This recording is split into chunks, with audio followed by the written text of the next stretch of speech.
Kabupaten Sinjai, sebuah wilayah yang terletak di pesisir timur Provinsi Sulawesi Selatan, menyimpan jejak sejarah yang panjang dan kaya akan peradaban.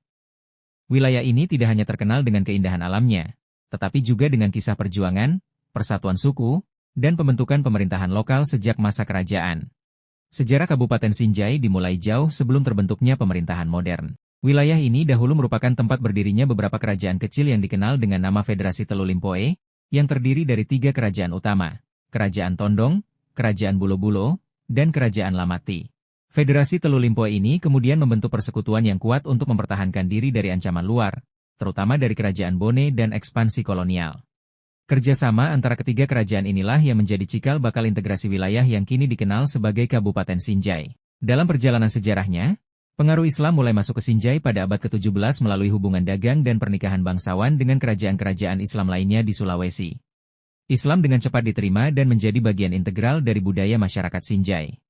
Pada masa penjajahan Belanda, Sinjai menjadi salah satu daerah yang menunjukkan perlawanan aktif. Beberapa tokoh lokal memimpin gerakan perlawanan terhadap kekuasaan kolonial, terutama selama masa peralihan dari kerajaan ke pemerintahan kolonial Hindia Belanda. Setelah kemerdekaan Indonesia, berdasarkan Undang-Undang Nomor 29 Tahun 1959 tentang pembentukan daerah tingkat 2, Kabupaten Sinjai secara resmi dibentuk sebagai bagian dari Provinsi Sulawesi Selatan. Sejak saat itu, Sinjai terus berkembang dalam berbagai aspek, pemerintahan, pendidikan, ekonomi, dan infrastruktur.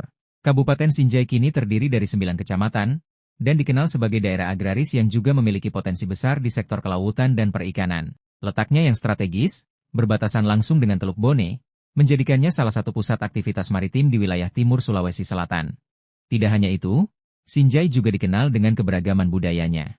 Terdapat beragam suku seperti Bugis, Konjo, dan Bajo yang hidup berdampingan dalam harmoni. Perpaduan budaya ini tercermin dalam seni tradisional, adat istiadat, hingga makanan khasnya. Hingga kini, Kabupaten Sinjai terus melangkah maju, membangun masa depan dengan tetap menjaga nilai-nilai sejarah dan budaya yang telah diwariskan oleh para leluhur. Dari akar sejarah Telu Limpoe hingga menjadi kabupaten modern, Sinjai tetap menjadi simbol kekuatan lokal, kebersamaan, dan semangat perjuangan. Demikianlah sekelumit sejarah Kabupaten Sinjai, tanah yang kaya akan cerita dan perjuangan, menjadi bagian penting dari perjalanan panjang bangsa Indonesia.